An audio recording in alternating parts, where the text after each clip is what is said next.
screaming. Madness. General pandemonium.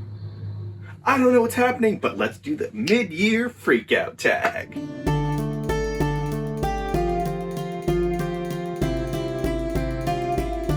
So it's July now, and this might be coming at the end of July, so this is roughly the mid-year. So let's talk about do this mid-year freakout tag. I wasn't tagged by anybody. This is just something that happens every middle of the year, evidently for BookTube. I don't know who originally created this tag, but if I can find them, I will link them down below. Let's get into it, shall we? Again, with this tag, if there's a question that requires one answer and I don't want to give one answer, I'm probably going to ignore that. Question 1. What is the best book you've read so far in 2021? The answer is multiple, and Shadow and Summer by Daniel Abraham. I think that works. So, Shadow and Summer, Betrayal and Winter. I've read them. I'm going to read Autumn War next month. And there's live shows. Yay!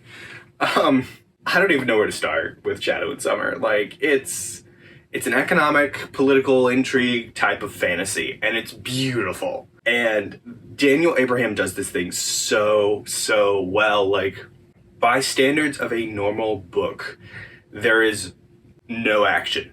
And a lot of the times people associate action with pacing. So if you normally it would be like there's no pacing, but so much stuff happens. And it's so great, and he does it so well, and we love it. And by we, I mean everybody else that Alan has propagandized with this book. And we just read The Long Price Quartet, guys. That's all I need to tell you. Just read it. It's great. It has 2 of the best love triangles that I've never hated, which is saying something because love triangles can be kind of irritating to me sometimes. Everything makes sense. These are humans. Like, you don't always agree with the actions because the actions taken by the characters are not the most logical. But they're human reactions. They're not random. They're human reactions to these things. And they cut you deep. Guys, go read it. Second answer to this, Hail Mary. I put this one here. I could have put it for other questions as well, but if I put it for other questions, it would actually spoil some of the things in the book. This is a book you will find, unless you're watching a spoiler review, people will be the most tight-lipped about this book because of reasons. Needless to say, I really liked this book for a lot of different reasons that I can't tell you any of them because it would spoil some of the things. What is Hail Mary? What's a Hail Mary? That's a hint. But a guy wakes up with amnesia in a spacecraft and he has to figure out how to save the world. That's about all I can tell you. That's it. Because he's on a ship that has a mission. And that's it. I mean, the science, there's a lot of science in this and the science makes sense. I couldn't tell you if this was like possible or whatever because I'm not a scientist. But it was a really good book and I like the science in it. That's all I'm going to say about that. Question 2. Best sequel you've read in 2021. It's 2021. 2020 did happen. Sadly. Best sequel, obviously Betrayal and Winter, but I already talked about that. Also, Reaper's Gale. Book 7 in the Malazan Book of the Fallen. And Bone Hunters as well. This one definitely broke me because of reasons that I can't tell you because, again, spoilers. But if you know, you know. Candle emojis. I really liked what Erikson did with the Marines in this book and how the point of views and the story and the characterization of the campaign was given through the Marines. And there were other things that happened in this book that made me like certain characters like T-Hole and Bug more because they are in this book. When I read Midnight Tides, I was like, they're okay, but they're not like amazing. This book did make me like them more. Also, Dark Age. Oh my lord. Comparing Iron Gold, I think just going from Iron Gold, which was meh, to Dark Age, which was another, like, you think you're reading a completely different writer with how much this guy improved from Iron Gold to Dark Age. It's an amazing book. I probably should do a review about it because I didn't get to talk about it on like a live show or anything, and I probably should say something about it because it was great. Guys, just go read Red Rising, guys. It's dark. It gets really dark. There's some crazy things. There are some things that Pierce Brown does for the sake of being dark, which are kind of like, eh. But I think overall he does a really good job with this book of improving on the multi-POV thing, and there are structure. And there are some of my favorite scenes in the entire series in this book. Question 3. Newest release that you haven't read yet, but you want to. And I thought about this because I forget what's been released this year and that I haven't read because some things just fade. And I think this book has been released. I could be wrong. But that is The God Is Not Willing by Steven Erikson. This is a prequel, or not a prequel, a sequel to Malazan Book of the Fallen. It takes place after The Crippled God. I want to read this. I have not read the entirety of Malazan Book of the Fallen yet, so I can't. But I'm gonna. Eventually. I don't know when I actually fit this in my schedule. I actually might have fit this in after my reread at the very end. I don't know. I think I did that in hopes that more books will be written by the time, in a year or two when I actually get to it. But we'll see. I don't know how fast Erikson writes. There's a few different books he could come out with between now and then, honestly. Because he's got like 3 different Malazan series that he's working on. It's crazy. Number 4. What is your most anticipated release for the last half of 2021? So I have 2. One is just a book, and that is the Lord of the Rings edition, newest Lord of the Rings edition. Oh my gosh, look at this. It's so beautiful. It's beautiful. Look at it. It's... The other one, the actual new release, Leviathan Falls by James S.A. Corey. Book 9 in The Expanse. It's finally over, and they finished all 9 books before George R.R. Martin got done with Winds of Winter. Like, this is the crazy thing about this series. Leviathan Wakes was released after Dance of Dragons, and one of them, I think Abraham, was a contemporary of George R.R. Martin. They finished all 9 books, and all the short stories, which is coming out in a collection next year. Boom. And they finished their series before George R.R. Martin got 1 book out. I just find it hilarious. 5. Biggest disappointment. I'm going to put Nightmare here. And I will clarify, this is a horror book. I am not a horror book person. This is why this was a disappointment to me and I didn't enjoy it. Will you enjoy it if you are a horror book person? Probably. But this is kind of just what filled for this because I'm not a horror person. Sorry. Number 6. Biggest surprise of 2021. That would be Air Awakens by Elisa Kova. I've not been reading YA for a bit because at some point it just started frustrating me. Because of just some of the tropes, some of the poor writing. I'm not saying all YA has poor writing, but at the time I was reading YA that had poor writing and really tropey stuff, and that was frustrating me. And that was before I started thinking critically about how books were written. So, a little bit before college, I just stopped reading YA, or in college actually. Some friends convinced me to read this self-published book. It was good. It was honestly, it was pretty heavy on the tropes. And I was able to suspend my disbelief for a certain amount, but there were definitely some tropes in it that are typically irritating for... Oh, no. There were some things that they could have done really tropey, that Elisa Kova could have done, she could have done really tropey, that she didn't.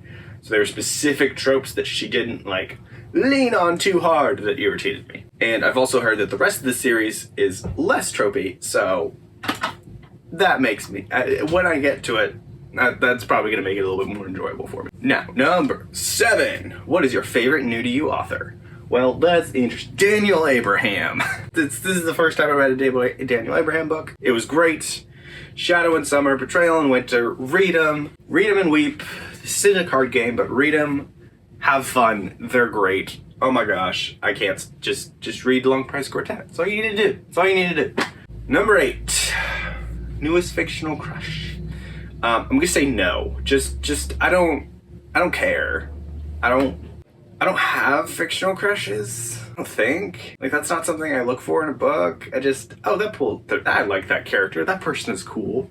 If I just can't think of anything. I think there may have been times in the past where I'm just like, oh my gosh, I'd marry this chick. But I can't think of anybody right now, and I really don't say that much. And when I do it more for comedic effect than anything. So I don't think it's real. I don't know. I don't have a choice. Why? Let's move on. Number 9. Newest favorite character. His name is Fred, and he's a vampire, and he's an accountant. Go read this, guys. It's great. It's really campy. It's written like a bunch of short stories in this guy's life. So they're really like short, sweet bites. It took me like 3 hours to read this book, but it was great. Go read it. Fred is amazing. Amazing found family trope. It's vampires and accountants. What's not to like? Number 10. Books that made you cry. Reaper's Gale. If you know, you know. Give me that candle emoji. Shadow and Summer. Again, human reactions. Realistic reactions to some of these things that are going on. Political intrigue. I put this one here because I feel like I could put this in a lot of different places in this tag, honestly. I probably should have put this in the first question as well. Firekeeper's Daughter. Like, this book was amazing. I need to put out a review for this book. It happens in northern Michigan, upper peninsula, on the border of Michigan and Canada. There's a reservation. And the author grew up in that reservation, and this is a fictional story. This did not actually happen to her. But basically, the protagonist is part of the one of the tribes that's up there. And she starts going out with a new guy on the hockey team that turns out to be an FBI undercover kid. And yeah, there's a bunch of moments in this. There's several moments in this book that made me cry. Very moving, it's interesting to learn about the Native American culture through this book. It's interesting to learn about the struggles they go through, some of their traditions, and just this story was amazing. So go read it. It's great. Hopefully I'll have a review for it at some point. Number 11, books that made you happy. Well, there's Fred. Yes, Fred. The other one I put for this was Northanger Abbey. I read this part of Andy Smith's Year of the Short Classics because I'm trying to read more Austen, and this was about a book lover. There were definitely some characters that were annoying in it, but it was about a book lover who was eventually, there was a guy in a romance, and it's great. Go read it. Just go read Jane Austen. She's great. Number 12. What is the most beautiful book you've bought so far this year? I've had a few things. I'm going to showcase these Lord of the Rings books. Like that font? I like that font.